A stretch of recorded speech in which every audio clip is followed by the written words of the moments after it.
Alright guys, so welcome back for another Q&A on all your questions about cancer and living with cancer and everything like that. So what I'm just going to do real quick is I'm going to pull up your questions and answer them one at a time. So there's somebody cutting the grass outside. I'm not sure if you can hear it right now, but if you do hear like a weird noise, that's what it is.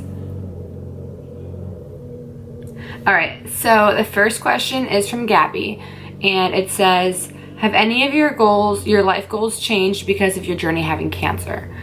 So yeah, my life goals have changed dramatically. My last video, not last week's question video, but the video before that, I think it's called like Life with Cancer or something like that.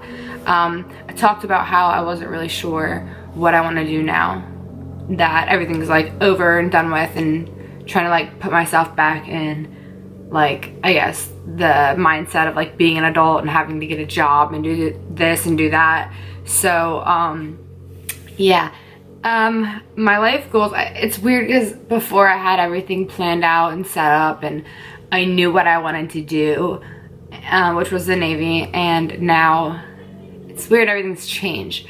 I have no idea what I want to do. And I kind of answered this question previously when I was saying, you know, I don't even know what I want to do for a part-time job now or anything like that. I'm kind of clueless, and I'm just taking everything one day at a time, which is really my only option right now. It would be super amazing if I could just videotape and vlog and make helpful videos every day or every week to help someone else going through the same issues, or anyone that has cancer or anything like that, and help them through it. That would be my like life dream, my life goal, but I don't really know if it's a reality. So as for like a realistic goal, I do not have one yet. The next question, or like questions, is from Megan. There's a few here.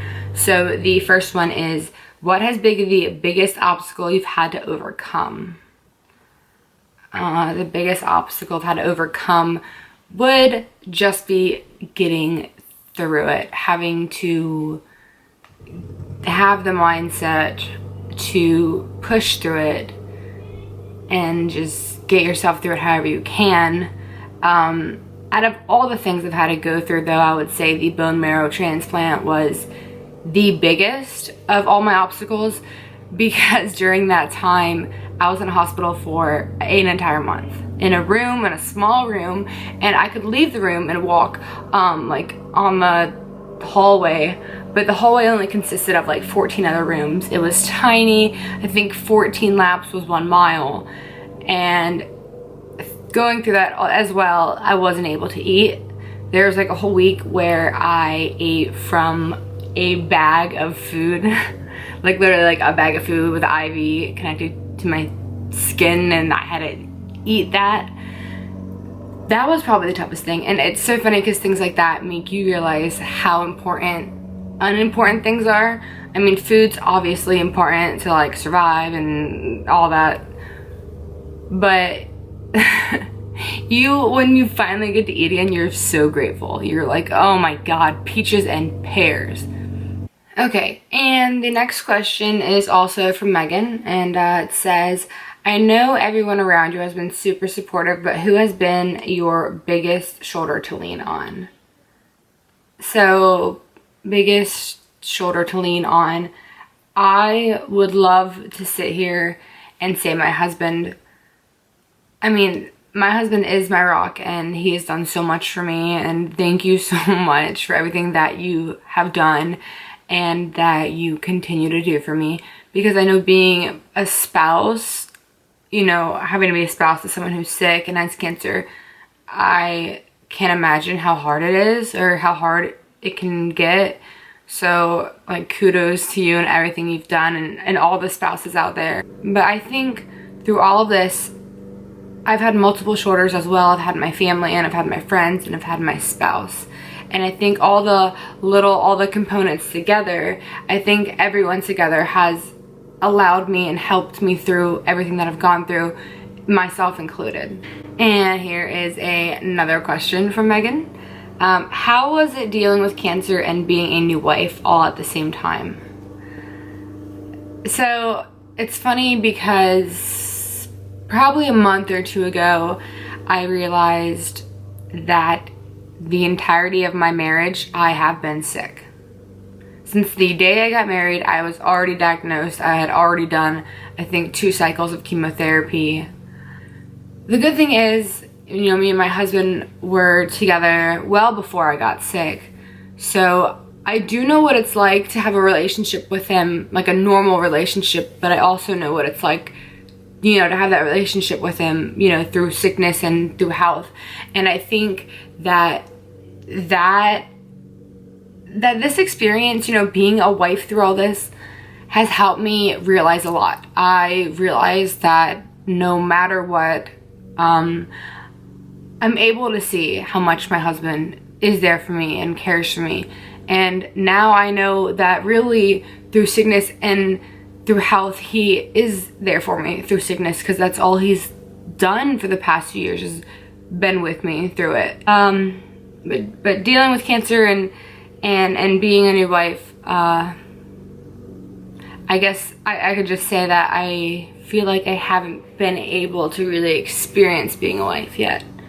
We didn't have a wedding, and that is definitely in the future for us. I would love to have a wedding and a honeymoon and all that fun wedding stuff, but it might be a few years, so something I'm looking forward to in the future.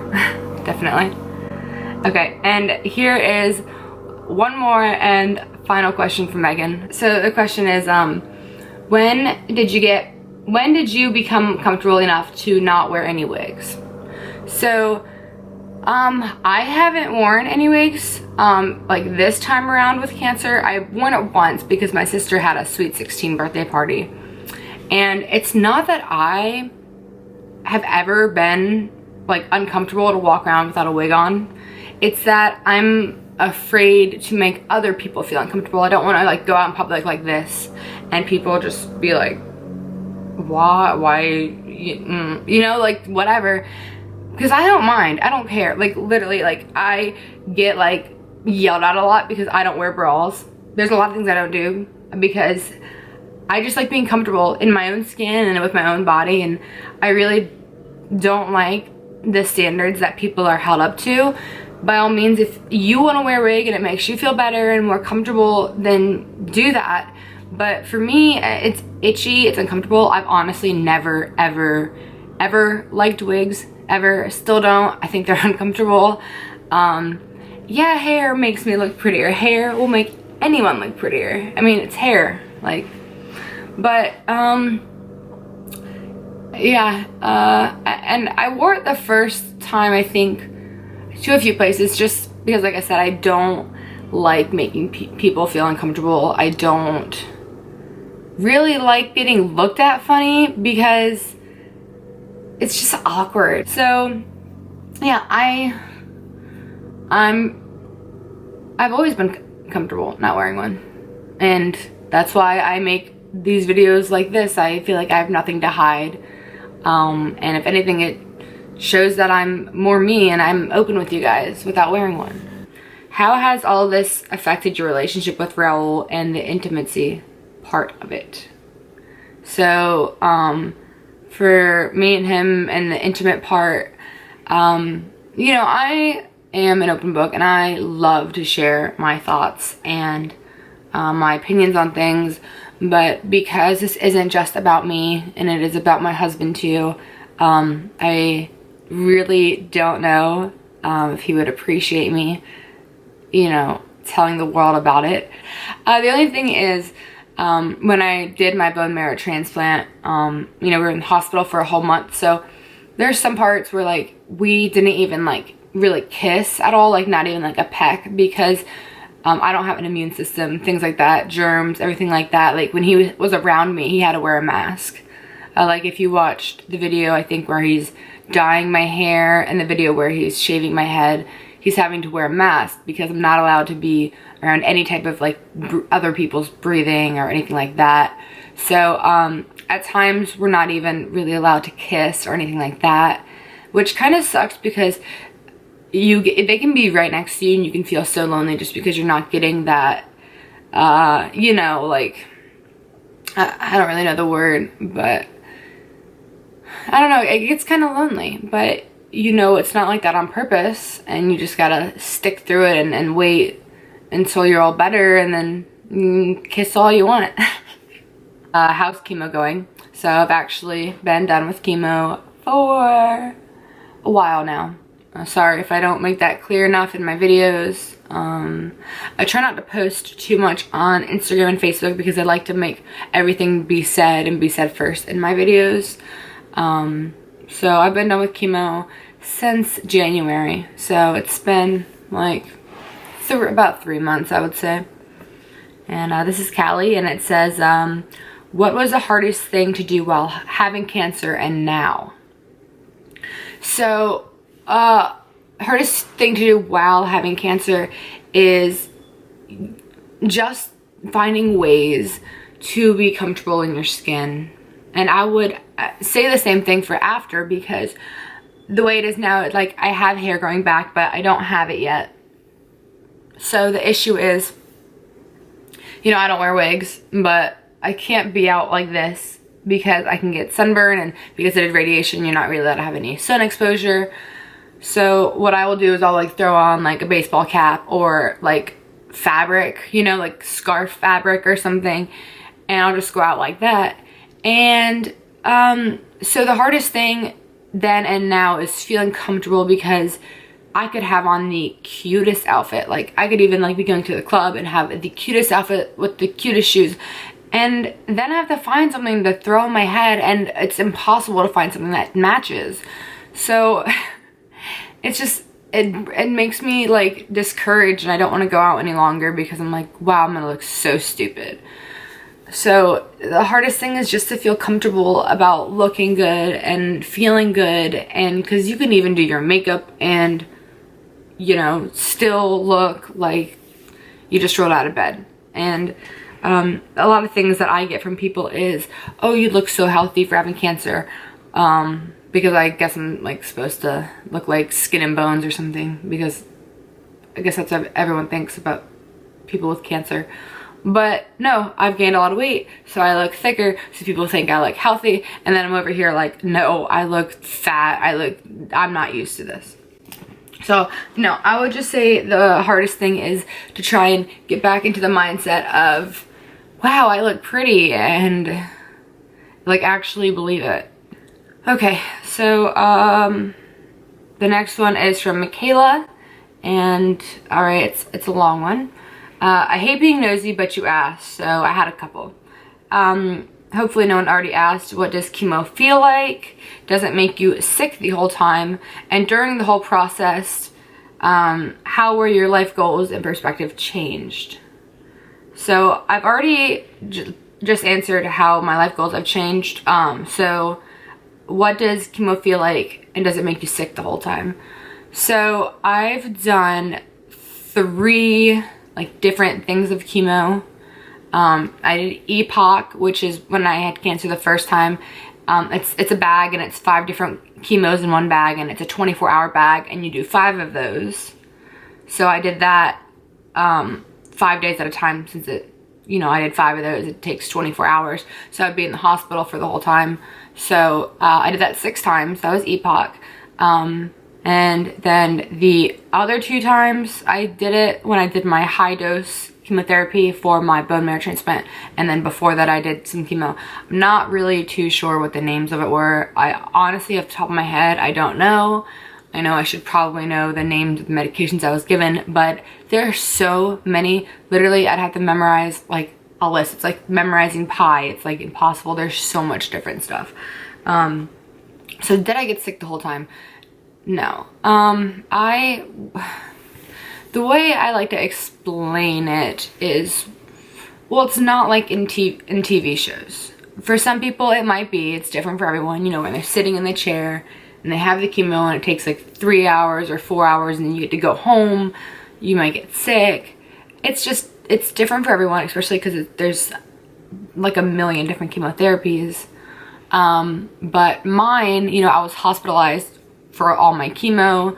So a lot of times I was on so many medications. I was like literally like out of it the whole time. Like people could be talking to me and I would just, you know, I was so out of it a lot of times that I didn't have time to get sick. I get nauseous, but they give you nausea medicine, and I wouldn't be able to use the bathroom, and they give you stuff for that. So there's like medicine for everything.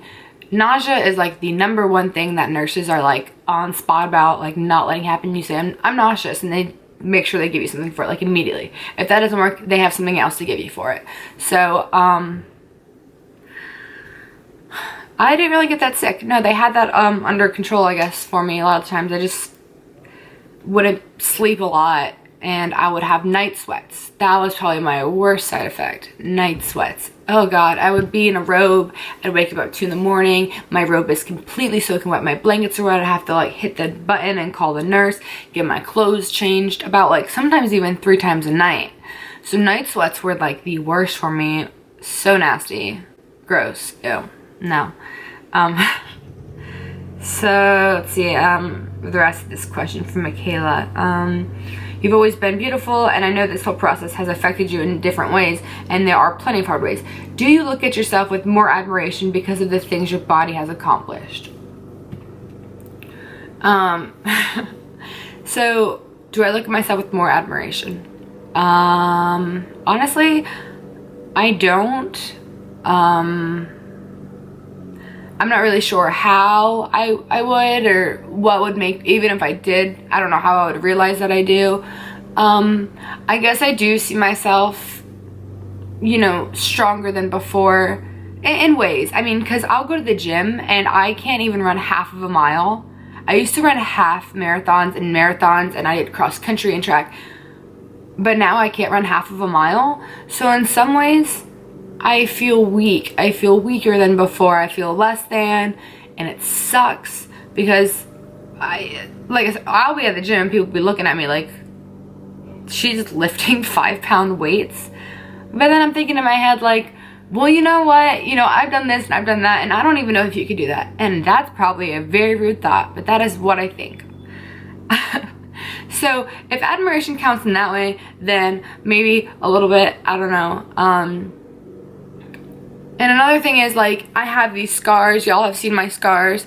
Like, I have this one and this one and this one and this one, and I have scars all on my side.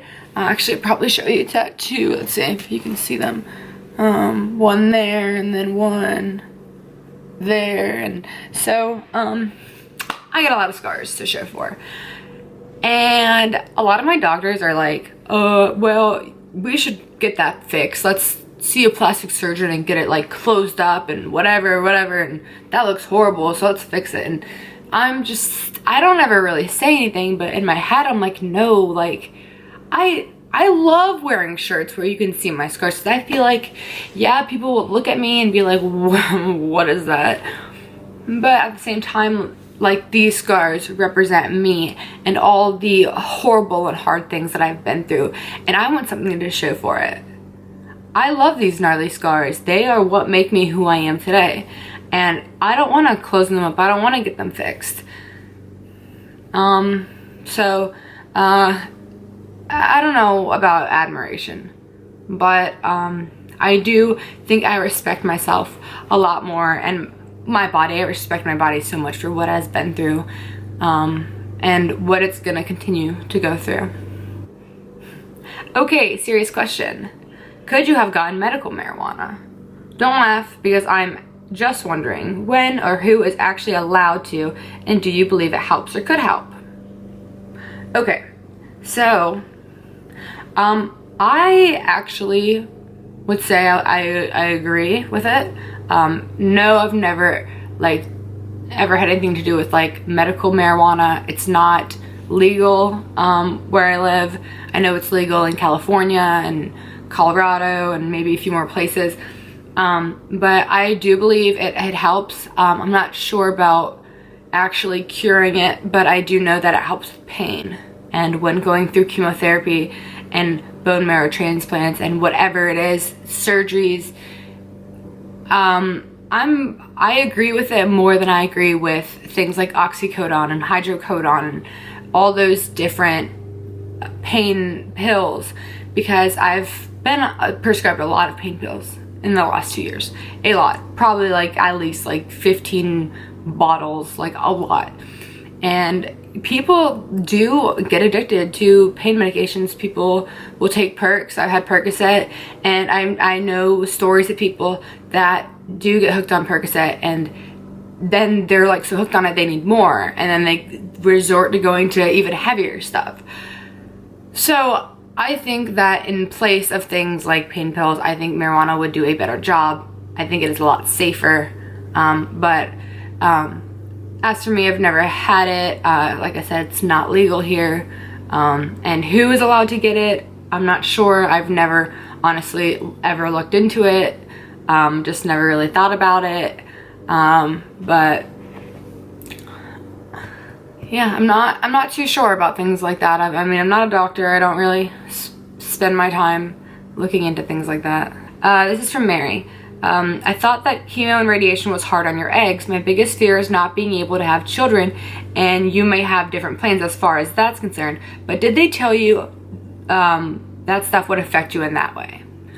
So another thing, like about, you know, Raul, I don't really know if he would appreciate me putting this type of personal stuff out there.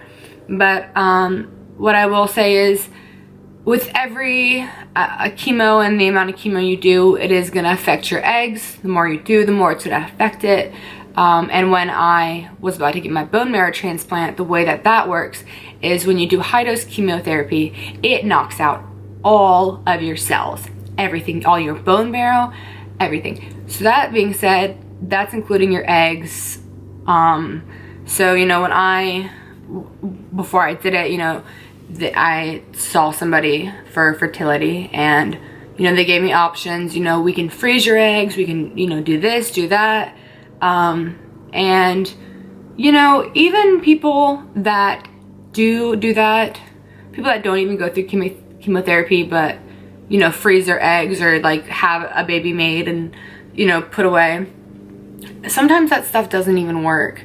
And for the amount of money that you pay for that stuff, and for it to take a chance for it not to even work, all I have to say is, if it's in your plans, then it's gonna happen one way or another. If God has it in the plans for you, then it will happen. If he doesn't, then it's not gonna happen.